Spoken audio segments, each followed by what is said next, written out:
हाथों को उठाओ। Thank you Jesus. खुदावन, आज जितने लोग ऑनलाइन हैं राइट नाउ, तेरा पवित्र आत्मा उनको टच करे, जितने इस वचन को सुन रहे और जो सुनेंगे खुदावन, दोनों सेम न रहें। तेरा पाक रूह एक एक जन को छुए खुदावन, तेरा पाक रूह इनको वचनों की गहराई से भरे खुदावन, और ये सेम न रहें। यीशु मसीह के पवित्र नाम में बंधनों को खुदावन तोड़े, इनकी हदों को बढ़ाए। ये वचन, ये गहराई, ये बाइबल टीचिंग इनकी ज़िंदगी को सेम न रहने दे, प्रभु यीशु मसीह के पवित्र नाम में, आमीन आमीन आमीन। God bless you all. खुदावन का आत्मा आपको बरकत दे।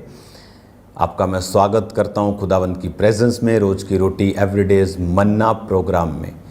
ये प्रोग्राम आपके लिए ब्लेसिंग है, मेरे लिए भी ब्लेसिंग है, क्योंकि जो वचन की जो गहराई है, जो टीचिंग है, आप रोज़ ले रहे हैं। आगे आप संडे और थर्सडे उसको ग्रहण करते थे, अब आप रोज़ उसको ग्रहण कर रहे हैं। आप ऑलरेडी ब्लेस्ड हैं यीशु के नाम में। राइट नाउ अब्राहम की परीक्षा के बारे में हम बात कर रहे थे। सेकंड पार्ट आज है कि उत्पत्ति 22 उसका 1 से लेके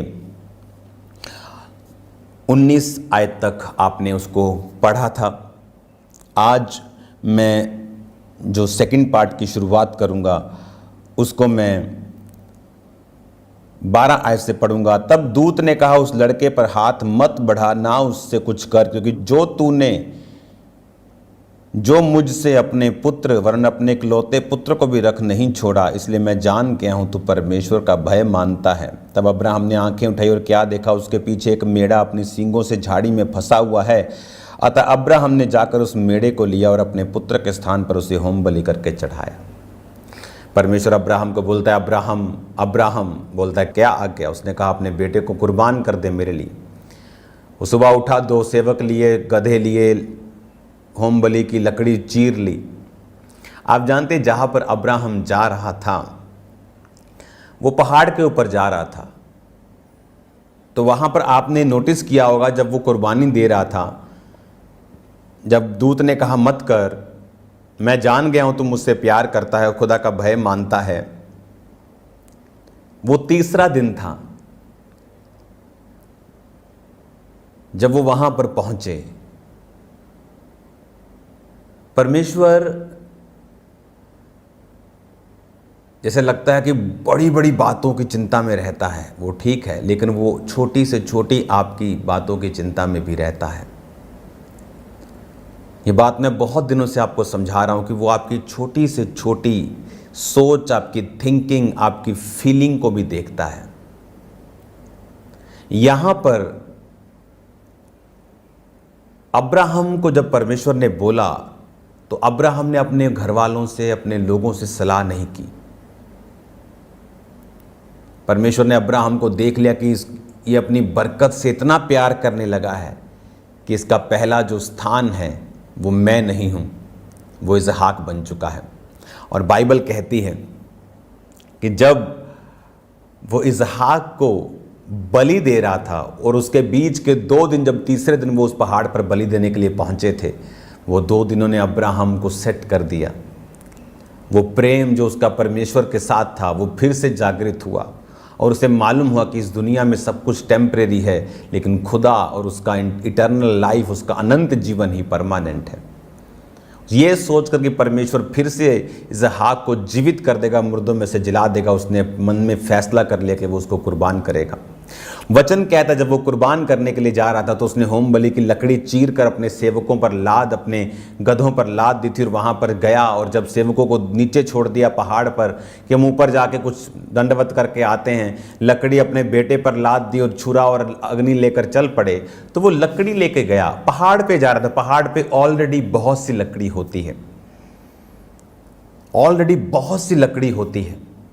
एक दिन दाऊद जब परमेश्वर का भवन बनाने के लिए उसने एक जगह को डिसाइड किया जहां परमेश्वर का संदूक पड़ा था, तो वो जगह उसे फ्री में मिलने लगी। तो उसने कहा, नहीं, मैं ये जगह के ऊपर नहीं, मैं पैसा खर्चूंगा और परमेश्वर के भवन को बनाऊंगा। हालेलुया। अब्राहम चाहता तो पहाड़ के ऊपर से लकड़ी काट सकता था, उसी पहाड़ की लकड़ी को यूज कर सकता था। वो उसी पहाड़ की लकड़ी को होम बलि के लिए इस्तेमाल कर सकता था, लेकिन हर एक व्यक्ति ग्रेट अपने कर्मों से, अपने डिसीजन से बनता है, अपनी विश करने के कारण नहीं। वो नहीं चाहता था कि वो कहीं भी जाए और जो लकड़ी हो वो किसी के कहीं फ्री हो। उसने लकड़ी चीरी अपने पास से, उसे वो लेके गया और कहाँ मिला उसे मेढ़ा फंसा हुआ उसी लकड़ी के अंदर। अगर वो उसे काट चुका होता, अगर उसे काटने की आदतें होती तो वो कभी भी उस झाड़ियों में वो ना फंसता। जब आप परमेश्वर के भवनों में जाते हैं, परमेश्वर के घरों में जाते हैं, तो आपको देने की आदत होनी चाहिए। हर जगह जहां परमेश्वर का काम हो, आपको बोने की आदत होनी चाहिए। हालेलुया। बहुत से लोग बरकत को नहीं पाते, बहुत से लोग आशीष को नहीं पाते। मैंने लोगों को देखा है, बहुत से लोगों को उनका चंदा 50 रुपये होगा, लेकिन चर्च के बाहर वो शॉपिंग कर जाएंगे 2000 की। ऑफरिंग 100 रुपीज़ है, लेकिन चर्च से जाते जाते, घर में जाते जाते वो 850 का खाना खा जाएंगे। और परमेश्वर इन चीज़ों को देखता है। परमेश्वर को पैसों से लेना देना नहीं है। बाइबल कहती है धनवानों ने डाला, परमेश्वर इंप्रेस नहीं हुआ। एक विधवा ने 2 दमड़ियां क्या डाल दी, परमेश्वर ने कहा इतने इसने अपना सब कुछ डाल दिया, क्योंकि लोगों ने अपनी बढ़ती और इसने अपनी घटी में से सब कुछ डाला है। वो आपकी फीलिंग्स को देखता है, आपकी डेडिकेशन को भी देखता है। अगर मैं चर्च में 10 रुपये डाल रहा हूं और जाते वक्त मैं 10 रुपये का खाना खा के जा रहा हूं, तो मैं बरकत क्या पाऊंगा, मैं आशीष क्या पाऊंगा? जो तो मैं प्रभु को दे रहा हूं उसका तो मैं खा रहा हूं, तो मैं बरकत कैसे पाऊंगा? वो चीज़ें नए लोगों के लिए हैं, उन लोगों के लिए हैं जो पे नहीं कर सकते, जिनके पास पैसा नहीं है। और इसीलिए अब्राहम आशीषित था। लकड़ी को लेके गया घर से। बंदा सोचता है कि इतनी भारी लकड़ियों को मैं क्यों लेके जाऊं? एक भेड़ को कुर्बान करते जब होम बलि की लकड़ी को चीरते, तो लकड़ी भी कोई 20-30 किलो लकड़ी में काम नहीं चलेगा। 1 क्विंटल लकड़ी चाहिए होगी, उससे भी ज्यादा चाहिए होगी। लेकिन इतनी लकड़ी चाहिए तो भी वो अपने घर से लेके जा रहे हैं। लाइफ आत्मिक है। आपने गिनती की पुस्तक में देखा कि एप्रेम छोटा होने के बावजूद 40,000 गिनती आई, मनश्शे बड़ा होने के बावजूद 32,000 थी, क्योंकि उनके ऊपर याकूब के द्वारा ब्लेसिंग को रिलीज किया गया था। छोटे पर दाहिना हाथ और बड़े पे बाहिना हाथ गया था। जो स्पिरिचुअल आशीषें उन पर रिलीज की गई वो उनकी लाइफ में नजर आई। आज आप एक डिसीजन लेते हैं व्यभिचार ना करने का। आज आप एक डिसीजन लेते हैं मैं फालतू में मोबाइल को नहीं देखूंगा, मैं टीवी नहीं देखूंगा, मैं प्रार्थना में रहूंगा, मैं फास्टिंग करूंगा, मैं लड़ूंगा नहीं, झगड़ूंगा नहीं, मैं निंदा नहीं करूँ। छोटे छोटे आपके फैसले आपकी स्पिरिचुअल लाइफ को जो बरकत देते हैं, उसे ब्लेस करते हैं। और जब स्पिरिचुअल लाइफ आपकी ब्लेस्ड होती है, वो आगे चल के एक रिजल्ट को पैदा करती है। और वो रिजल्ट शायद तब नजर ना आए जब एक व्यक्ति को परमेश्वर ने स्पिरिचुअली ब्लेस किया, क्योंकि वो परमेश्वर के पीछे चल रहा है। जब एप्रेम को ब्लेस किया, मनश्शे को ब्लेस किया, तो 2, 4, 5 साल, 10, 20 साल तो कोई फर्क नहीं पड़ा होगा। उन्हें लगता होगा वो भी ब्लेस्ड है, वो भी ब्लेस्ड है। लेकिन जैसे जैसे समय निकलता गया, एप्रेम ने स्पीड पकड़ी। छोटा होने के बावजूद भी बाइबल कहती है परमेश्वर का दास अपने बेटे के एप्रेम के पड़पोतों और मनश्शे के पोतों को देखने पाया। वो फर्क बनना शुरू हुआ कुछ ही सालों में, और होता होता फर्क हजारों का हो गया। लाइफ स्पिरिचुअल है। आज आप जो चीज़ें कर रहे हैं, जो सही फैसले आप ले रहे हैं, वो किसी भी चीज़ का हो, वो प्रेयर का हो, वो बाइबल रीडिंग का हो, वो चर्च में जाने का हो सकता है आज जब दूसरे लोगों के साथ आप अपनी लाइफ को कंपेयर करें तो आपको कोई फ़र्क नज़र ना आए, लेकिन वो फ़र्क पड़ेगा जब स्पिरिचुअल ब्लेसिंग्स को आपकी लाइफ के ऊपर चर्च में रिलीज़ किया जाता है। जब आपके ऊपर बोला जाता है,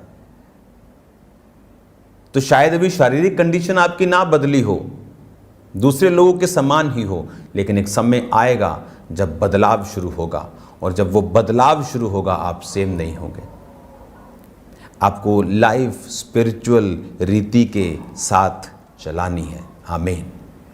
और आप फिर देखेंगे किस तरह से परमेश्वर की आत्मा ने आपकी ज़िंदगी में काम किया है। वो आपकी लाइफ की छोटी से छोटी चीज़ों को जांचता और परखता और आपको कंट्रोल करता है। अगर आप संडे इवनिंग का वचन सुनेंगे, आपको मालूम होगा कि किस तरह से मैंने बताया कि परमेश्वर ने 12 गोत्र चुने, जो तंबू 3 दक्षिण, 3 पश्चिम, उत्तर, पूर्व में वो चलेंगे, पूर्व, पश्चिम, उत्तर, दक्षिण में चलेंगे, 3 3 3 3 12 गोत्र। उनमें लेवी नहीं था, क्योंकि लेवी को परमेश्वर ने गोत्रों में नहीं रखा, उसको सेवा करने वाले लोगों के रूप में रखा। और बाइबल कहती है जो लेवी था वो बीच में रहते थे, तंबू के आसपास उसके सम्मान की सेवा वो करते थे।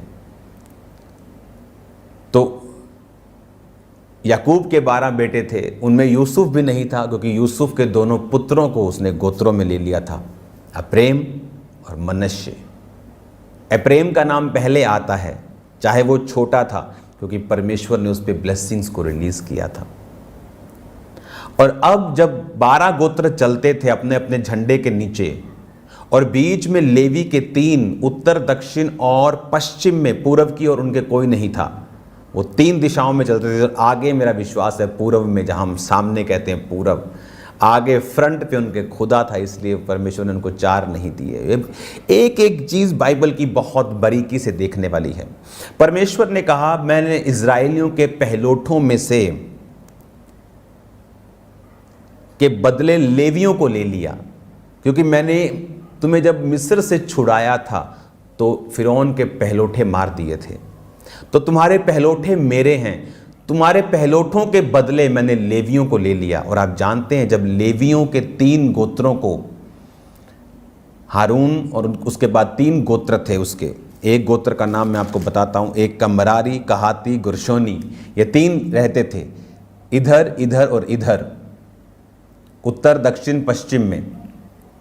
इनके जब बेटे गिने गए 1 महीने से ज़्यादा, तो 22,000 निकले।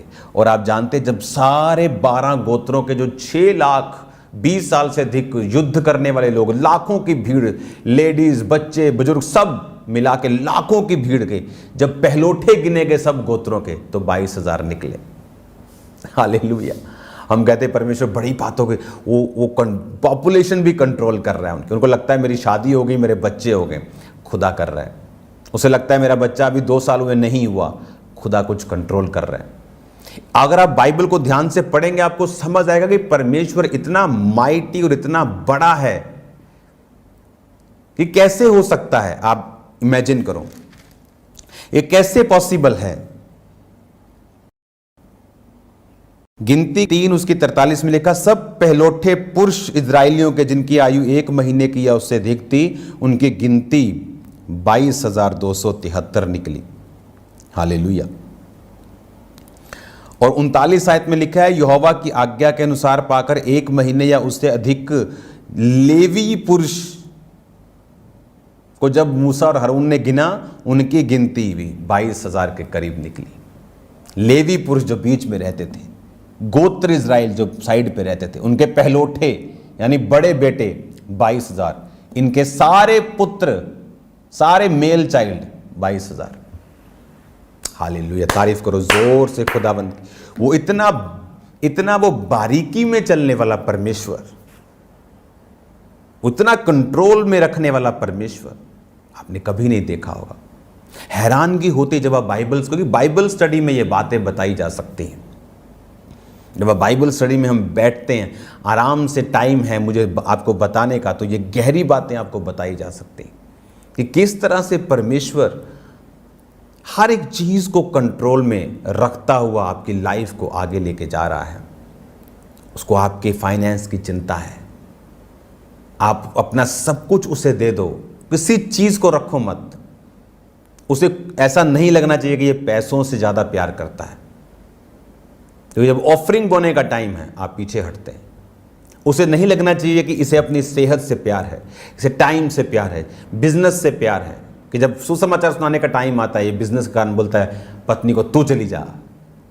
एक समय आता है जब आपको निकलना है, एक टाइम आता है आपको परमेश्वर को बताना है कि आपकी लाइफ के लिए सबसे इंपॉर्टेंट आपका सुसमाचार देना आपकी परमेश्वर की सेवा है। उसकी डेडिकेशन में जो सेवा जो आप परमेश्वर के दिल से करते हैं आपको बताना है परमेश्वर को। और राइट नाउ जो आपने पढ़ा कि इज़राइली 12 गोत्र के पहलौठे 22,000, लेवी के सारे मेल बच्चे सब लड़के 22,000। इमेजिन करो इतना वो बारीकी से काम करने वाला परमेश्वर वो आपका चरवाहा है। क्या वो आपको छोड़ देगा? आपको क्या लगता है आपके फाइनेंस की वो चिंता नहीं करता? आपको क्या लगता है आपके बिजनेस की, आपके बच्चों की, आपकी सेहत की, आपके मेंटल हेल्थ की वो चिंता नहीं करता? उसे हर चीज़ का पता है और वो आपको सेम नहीं रखेगा यीशु मसीह के नाम में। जब आप उसके पीछे चलेंगे, लाइफ को स्पिरिचुअल बनाएंगे, खुदावंद के वचनों को अपने जीवन में बोलेंगे, आप प्रेम की तरह ही बढ़ेंगे, उसका फेवर आपके ऊपर रहेगा। अपने हाथों को उठाओ, आज शाम को खुदावंद की प्रेजेंस में प्रार्थना पहाड़ की प्रेयर में आप सेम नहीं होंगे। मैं आपको सलाह देना चाहता हूं परमेश्वर का दास होने के नाते, रात की प्रेयर के लिए इनवाइट करो लाखों लोगों को, वो सुने और बरकत को पाएं। आप देखेंगे लोगों की लाइफ में काम होता, उनको बचता हुआ, साल्वेशन में आता हुआ। आज मैं देख रहा हूँ बहुत से नए लोग इस प्रोग्राम को सुन रहे, अपने हाथों को उठा के मेरे साथ प्रार्थना करें, प्रभु यीशु मैं पापी हूँ, मुझे माफ़ करें, मेरे जीवन में आए, मैं आपको अपना उद्धार करता, अपना परमेश्वर ग्रहण करता हूँ, करती हूँ, मेरे जीवन में आए यीशु मसीह के नाम में, आमीन। शाम को खुदावंद की प्रेजेंस में प्रेयर माउंटेन की प्रेयर्स में मिलते हैं। आप सेम नहीं होंगे यीशु के नाम में, आपकी लाइफ सेम नहीं है यीशु मसीह के नाम में। और मैं आपको इनकरेज करना चाहता हूँ, रोज़ की रोटी रोज़ 1 बजे दोपहर को इंडियन टाइम और शाम को 8 बजे प्रेयर माउंटेन इंडियन टाइम, ये आपको सुनना देखना नहीं भूलना। आप सेम नहीं होंगे यीशु मसीह के नाम में। जितने वचन की गहराई में आप जाते जाएंगे उतनी बरकत में आप जाते जाएंगे। अब्राहम को जब परमेश्वर के बारे में जितना मालूम हुआ वो उतना आशीषित था, उसने परवाह नहीं की। आप जानते परमेश्वर अब्राहम से क्यों खुश हुआ? वो अब्राहम का एक लौता बेटा था। जब हम उत्पत्ति 22 को पढ़ते हैं, वो जब वो कुर्बान कर ले तो परमेश्वर ने कहा अब मैं जान गया हूं तू मुझसे प्यार करता है, तूने अपने एक लौते को भी रख नहीं छोड़ा। पता है क्यों? क्योंकि एक लौता खुदा का बेटा कुर्बान हो चुका था। आप बोलेंगे था, अभी तो आए ही नहीं, जीसस क्राइस्ट तो अभी आए नहीं, वो तो आने हैं। वो आदम और हवा के टाइम पर ही कुर्बान कर दिया गया था। इसीलिए आदम और हवा को चमड़े के अंग रखे पहना दिए गए थे। वो भेड़ यीशु मसीह था जिसको कुर्बान करके उनको कपड़े पहनाए गए थे। एक समय आया जब उसको सचमुच भेजा गया। वो कुर्बानी जो आदम और हवा के नंगेपन को ढांक दिया था, अब वो रियल में धरती के ऊपर उस कुर्बानी के कारण आज मेरी और आपकी अधार्मिकता को और पापों को ढांप दिया गया। धन्य है वो जिसके गुनाह माफ़ हुए, जिनके पाप बख्शे गए, जिनके अधर्म को परमेश्वर ने ढांप दिया, अपनी पीठ पीछे फेर दिया। हालेलुया। तो हम ब्लेस्ड हैं कि जीसस क्राइस्ट हमारे लिए कुर्बान हो। और इसीलिए एक लौते को खोने का वैल्यू, उसका पेन यहोवा पिता को मालूम थी। इसलिए उसने कहा अब मैं जान गया हूं कि तू मुझसे प्यार करता है, क्योंकि मैंने भी अपने एक लौते को इस जगत के लिए दिया, जीसस क्राइस्ट के रूप में। आमीन। आप सेम नहीं हैं। अपनी आंखों को बंद करो, अपने हाथों को उठाओ। खुदावंद आपको बरकत दे, आपको ब्लेस करे, आपको हील करे और डिलीवर करे। कोई अंधकार की शक्ति आपकी ज़िंदगी में कार्य न कर सके। मैं आपको ब्लेस्ड घोषित करता हूँ। प्रभु यीशु मसीह के पवित्र और सामर्थ्य नाम में चंगाई की घोषणा करता हूँ आपकी लाइफ के ऊपर, आपकी डेस्टिनी के ऊपर, आपके फाइनेंस के ऊपर, प्रभु यीशु मसीह के नाम में। आमीन, आमीन। Thank you Lord.